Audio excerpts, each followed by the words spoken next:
Guys, sasabihin ko na sa inyo na napakasulit ng phone na to. Dahil under 7,000 pesos, magkakaroon tayo ng Tecno Sport 30 Pro na merong AMOLED display with 120Hz na refresh rate, naka i54 dozen water resistant na rin siya. At hindi lang yun, binigyan din tayo ng bagong chipset, ang MediaTek Helio G100. At saan ba aabot tong G100 na to? At kumusta naman kaya to pagdating sa gaming? Well, mag-test tayo ng maraming games, itest natin yung temperature at frames per seconds ng mga games nyo. Kaya samahan nyo ako sa video ito at tignan natin yung kakayanan ng MediaTek Helio G100 dito sa Tecno Sport 30 Pro. Okay guys, alam ko yung iba sa inyo nakapanood na ng review ng Tecno Sport 30 Pro at alam nyo na yung mga ibang bagay dito sa phone na to. Pero dito sa review nito medyo kakaiba. Gusto ko lang malaman talaga kung ano kakayanan ng G100 sa mga games na i-test ko sa inyo. Nag-test po ako ng mga 10 games dito like Mobile Legends, Wild Rift, Honor of Kings, Call of Duty Mobile, PUBG Mobile, Warzone, Wuthering Waves, Genshin Impact, Mirror 4 at Bloodstrike. At alam naman natin na hindi naman talaga pang gaming tong chipset na to. Pero baka sakali lang, di ba? Baka kayanin yung mga ibang games dito at makakamura tayo sa ganitong entry level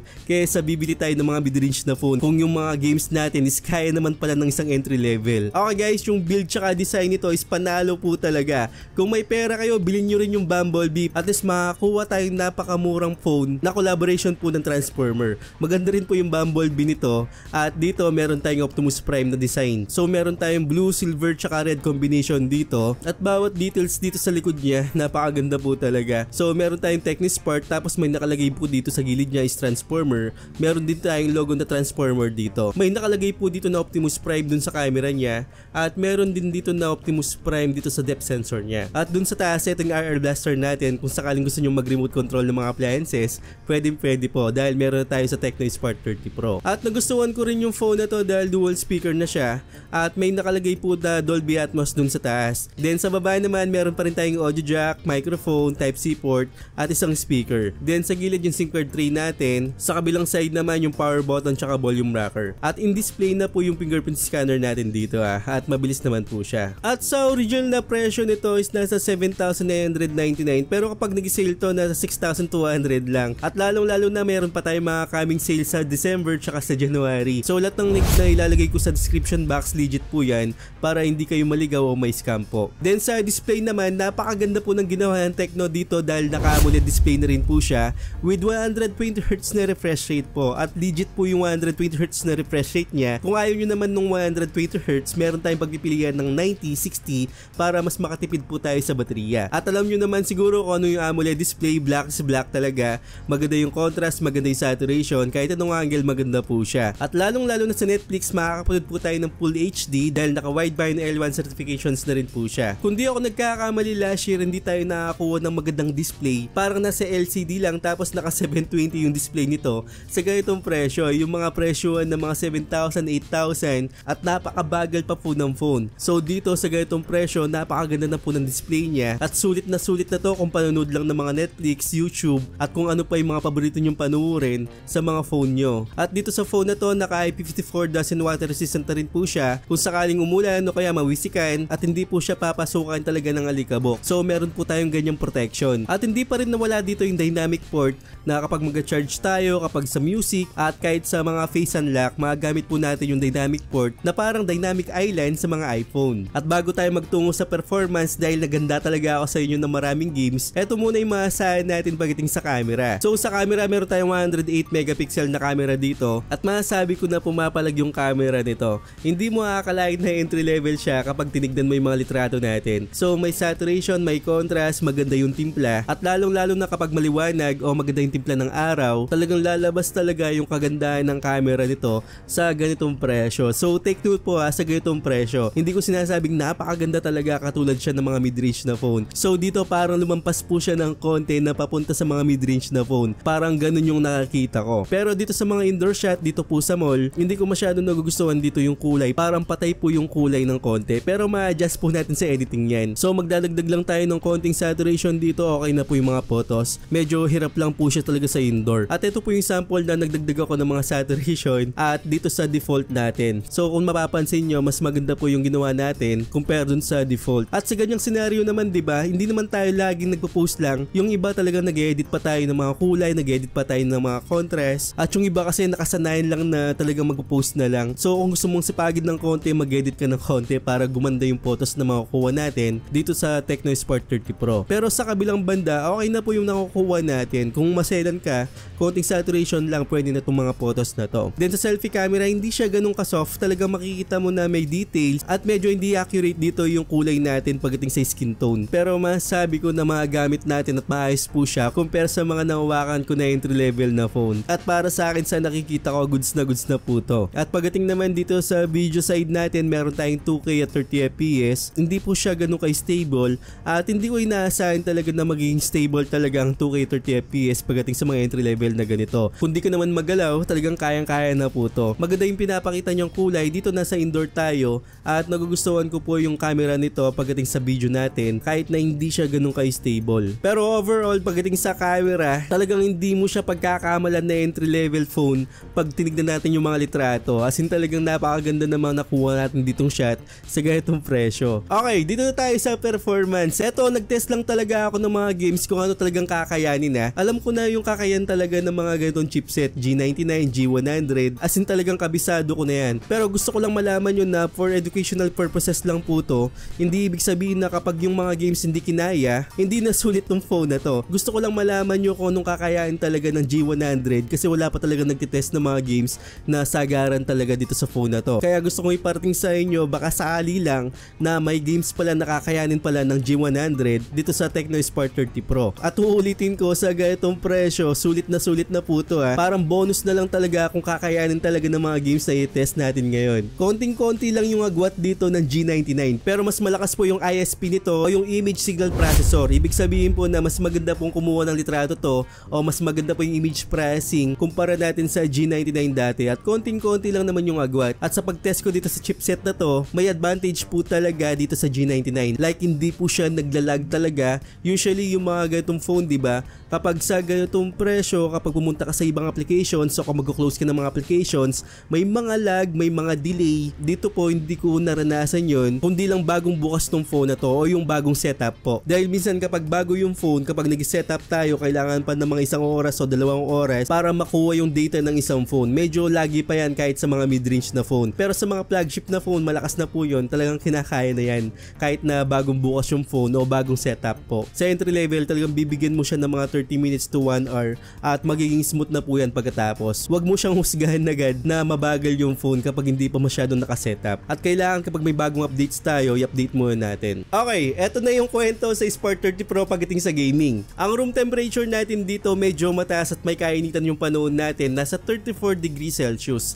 Sinubukan ko to sa Mobile Legends. Naka-ultra na po yung graphics natin dito. At masarap po maglaro dito ng Mobile Legends dahil nakakuha tayo ng 110. Minsan bumaba po yan, depende sa senaryo at depende sa clash. At ang nagustuhan ko dito sa laro na to, umaangat po siya kapag walang clash. Ibig sabihin na may-maintain niya po yung frames per seconds natin dito sa laro na to. Minsan kapag may clash 80 to 90 FPS at umaangat po siya pagtapos ng clash. Hindi po siya bumaba talaga ng sobrang lala. May mga time na mga 70 o 60 which is okay pa po yung frame na yan. Hindi po lag yan o hindi talaga siya nawawala sa frame na ganyan. Pero ang nakuha kong temperature dito pagtapos ng isang laro, which is given naman talaga sa mga ganitong phone dahil kinakaya niya, nasa 45 degrees Celsius. At kung kailangan nyo ng pababay ng temperature na yan, gumamit lang po tayo ng phone cooler sa mga ganitong devices. Syempre sinubukan din natin to sa Wild Rift. Yung frame na nilagay ko dito is 120 at yung graphics na nakuha natin dito hindi pa siya masyadong kataasan, pero nakakuha po tayo dito nung umpisa ng 110 at kapag may clash bumaba po siya ng mga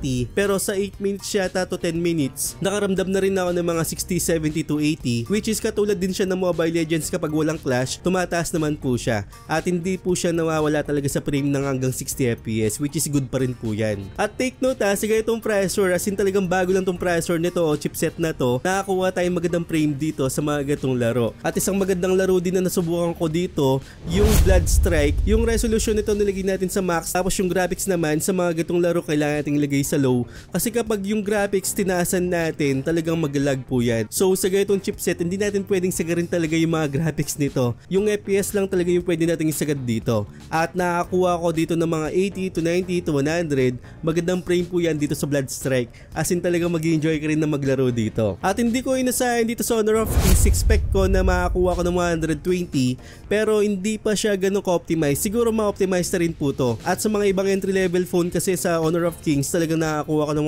120 doon. Pero dito dito konting optimization pa para makakuha tayo ng mas mataas na frame dito sa 60 FPS. Pero guys, sasabihin ko sa inyo, 60 FPS, good frame po yan Kung iisipin mo kung maglalaro tayo yung 60 FPS tsaka yung 120 FPS, hindi mo masyadong mapapansin kapag hindi rin nakasagad yung graphics natin. So hindi rin masyadong kapansin-pansin talaga. Pero dito kasi okay na po yung 60 FPS sa mga gantong entry level. Huwag tayong magsilan talaga. Kasi kapag sinagad pa natin ng mga 120, talagang init yung phone natin. So for example, dito nga sa Honor of Kings, nakakuha tayong 60 FPS, diba? Pero yung temperature na nakuha natin, nasa 41 degrees Celsius lang, which is sa Mobile Legends kanina tsaka sa Wild Rift nakakuha tayo din ng mga 45 degrees Celsius, diba? So kapag mababa yung FPS natin, mababa rin yung makukuha nating temperature. At sabi ko nga kanina, yung 60 FPS good frame po yan, diba? Naglalaro tayo ng mga Genshin Impact, 60 FPS lang po yun, at maganda naman yung graphics na pinapakita niya. So magandang frame po talagang 60 FPS pagdating dito. Yun nga lang, dito sa Call of Duty Mobile, yung graphics natin is nasa high lang, tapos yung frame rate naman natin is nasa high lang din. Nakakuha ko dito ng mga 40 FPS at sa smoke class nasa 26 to 30. Hindi siya ganun kagandahan pero makakalaro naman tayo ng maayos. Pero ang good news naman kapag hindi sa VR modes, kapag tournament, makakuha tayo ng 60 FPS. At ngayon kasi nasa VR mode tayo ngayon para ipakita ko sa inyo na lumalaban din po siya pagdating sa VR modes. At makakalaro ko naman ng maayos at makita mo naman yung graphics dito, okay naman po siya. 40 FPS to 30 FPS, may mga lag minsan. Same dito sa PUBG Mobile. Yung PUBG Mobile nilagay natin sa smooth para makakuha tayo ng ultra. Ang nakakuha ko rin dito is 40 FPS, which is okay lang din. Pagdating ng araw, pag na-optimize na ito, makakuha tayo ng 60 FPS. Pagdating sa mga rank game o kaya VR mode, sana makakuha tayo ng ganun. Dito naman sa 5 games na papakita ko sa inyo, alam ko naman na hindi niya masyadong kakayanin. Pero malay nyo, diba? May mga kakayanin siya sa mga games na to. So mag-umpisa tayo dito sa Warzone. Nilagay natin sa low yung graphics, tapos naka-uncap po tayo sa frame rate. Yun lang, pangit po talaga yung graphics dito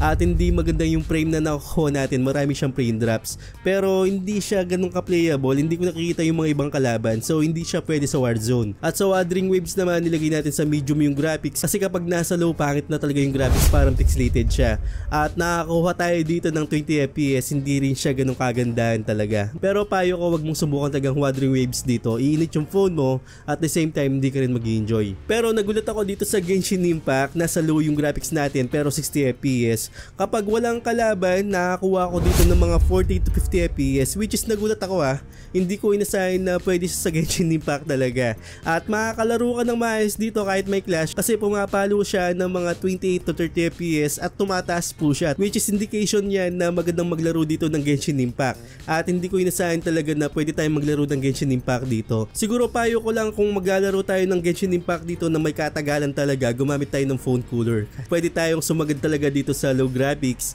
at 60 FPS. Kapag yung graphics nito is tinaas natin sa high, sobrang init na po nun. Kasi ang nakuha kong temperature dito pagtapos ng 30 minutes na laro, nasa 46 degrees Celsius. Mainit-init po yan. Dito naman, kayang-kaya po ang Mirror Force sa low graphics tapos nasa high yung FPS natin, 30 to 40 FPS. At siguro kapag talagang yung clash nito o talagang kapag bakbakan na, marami sigurong frame drops. Dito kasi sa mapa ko o dito sa test natin, hindi pa masyadong maraming kalaban dito. Pero sa nakukuha ko 30 to 40 FPS kapag nasa low yung graphics at nasa high yung frame rate natin. So ayun po yung mga tinest natin. Gusto ko rin malaman nyo na meron tayong bypass charging. Kung sakaling maglalaro tayo ng mga ganyang games at papartneran po natin ng mga phone cooler, pasado talaga yung bypass charging nito. Nakita nyo naman kung ano yung mga games na kinaya at hindi ko inasahan sa ganitong entry level. May mga ganyan siyang games na kakayanin talaga. Para sa akin, kung may mga games na pinalagan talaga to, sobrang sulit talaga.